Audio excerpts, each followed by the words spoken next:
Look, not every motorcycle from a factory is a masterpiece. Some bikes will run great for decades with basic care. Others, well, they're famous for all the wrong reasons. I spent 15 years testing, riding, and reviewing motorcycles and seen the good, the bad, and the truly dangerous. Today we're talking about bikes that make experienced riders shake their heads. The motorcycles that only people who haven't done their research would ever sign on the dotted line for. These aren't just bikes that look uncool, and these are bikes with real problems that will empty your wallet, test your patience, and sometimes put your safety at risk. So before you make an expensive mistake, let's go through the 15 motorcycles only stupid people buy. First up, the Bugatti 1299 Panigale from 2015 to 2017. The Panigale looks impressive, and it's a dream bike on paper. But in real life, it's a nightmare waiting to happen. Let's be clear, I'm not saying the Panigale isn't fast and exciting. It is. Unless you have tons of money for maintenance, you will have problems. The 2015-2017 models are known for breaking down a lot and costing a fortune to fix. That unique desmodromic valve adjustment, that'll cost you about $1,500, and you'll need it every 7,500 miles. About half as often as Japanese sports bikes. The real problem isn't just the regular maintenance, it's the surprise breakdowns. These bikes frequently have electrical problems, clutch issues, and overheating. And when you look at used ones, good luck finding one where the owner actually did all the required service. Most owners skip maintenance because they can't afford it, leaving you with a beautiful bike ready to break down.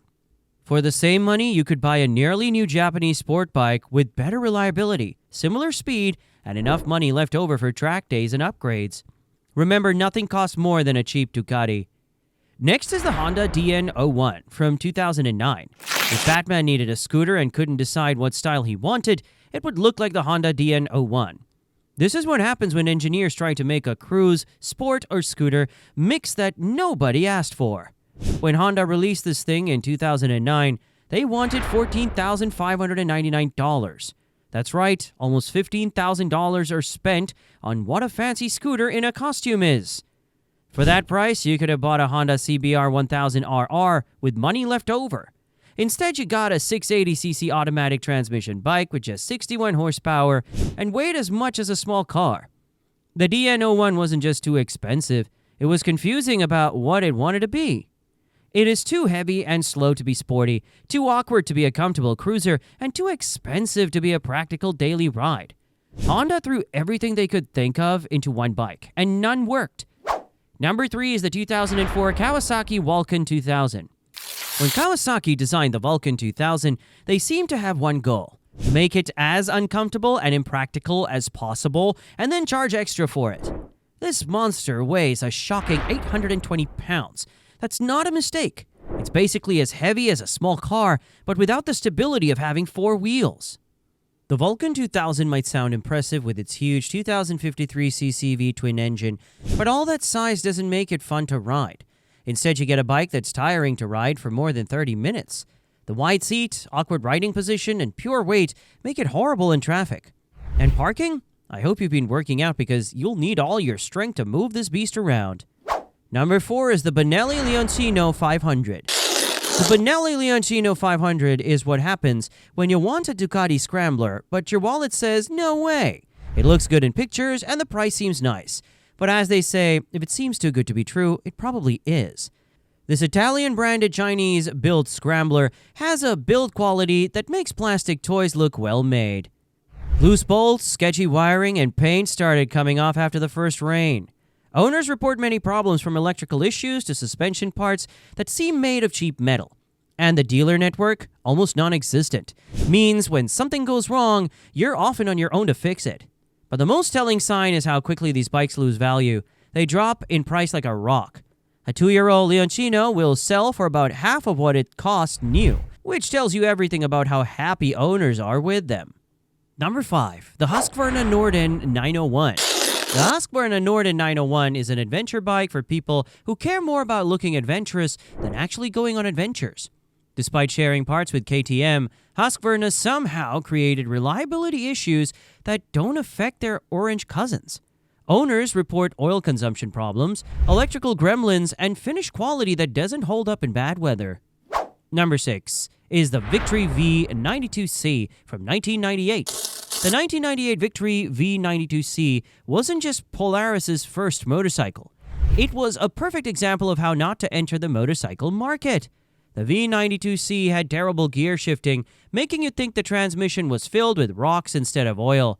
The clutch was so heavy, your left hand would get tired, and the overall riding experience was about as smooth as riding a farm tractor. Number 7 is the Bimoda VU from 1997.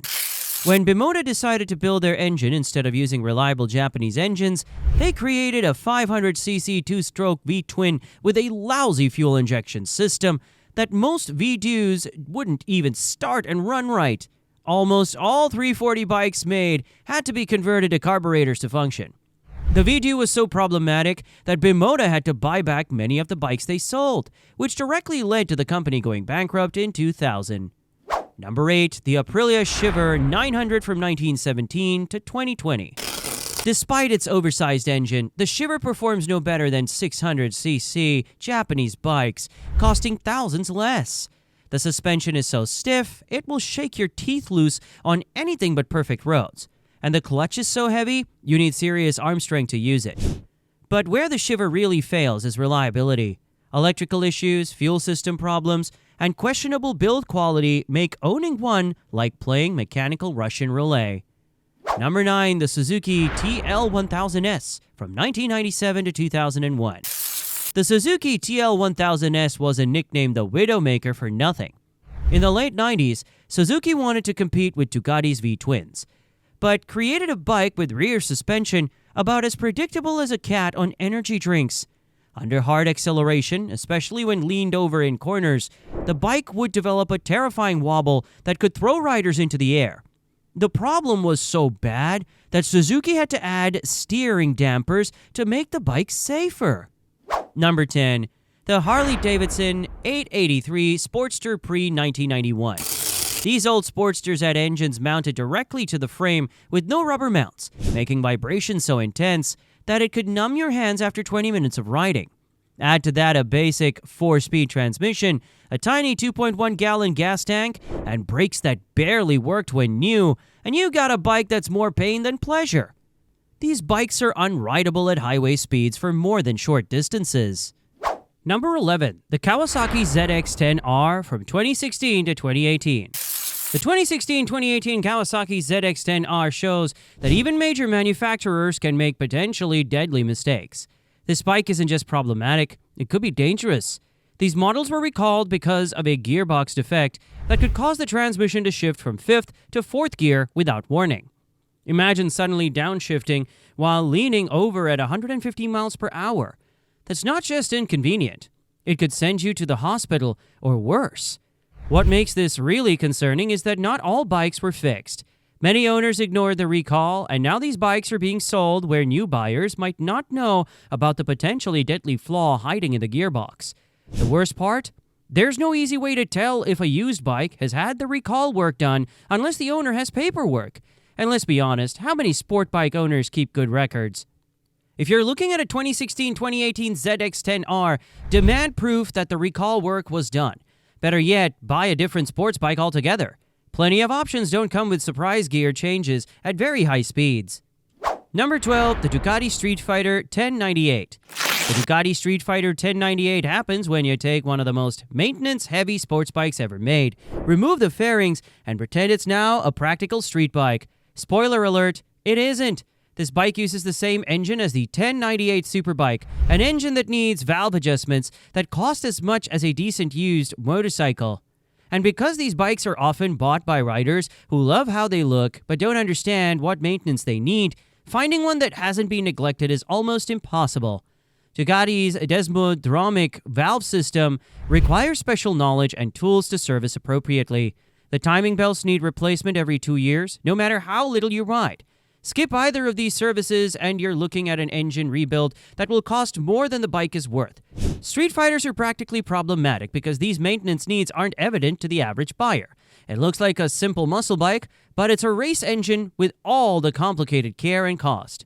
For the same money, you could buy a Japanese naked bike that gives you 90% of the performance with only 10% of the maintenance headaches. Your wallet and your sanity will thank you. Number 13 is the Suzuki Hayabusa GSX1000R. Let me be clear, the Suzuki Hayabusa is a fantastic bike. It's one of the most remarkable motorcycles ever made. So why is it on this list? Because buying a used Hayabusa is like playing Russian roulette with your money and possibly your life. The problem isn't the bike, it's how they're typically ridden and maintained or not maintained. Hayabusas attract a particular type of rider, someone who buys it for its famous speed, but often doesn't have the mechanical care or maintenance budget to keep it in good condition.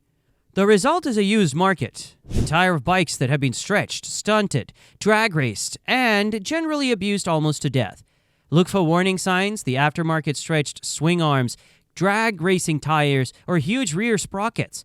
All signs that the bike has literally been used hard at drag strips where clutches get burned up and engines get pushed to their limits. Even normal-looking examples often have hidden problems like worn-out clutches, tired gearboxes, and skipped maintenance. You're buying someone else's trash project unless you can verify the bike's history and paperwork. If you must have a Hayabusa, save and buy a new one, or find a rare example owned by an older rider who maintained it. Number 14 is the Suzuki GSXR1000. This legendary sport bike makes the list not because of any design flaw, but because of what happens to it in the real world. GSXRs have been the favorite choice for stunt riders, track day riders, and street racers for decades. The problem is that these activities damage a motorcycle, and most of these bikes are sold without any record of their abuse. What makes used GSXRs particularly risky is how good they are at hiding damage.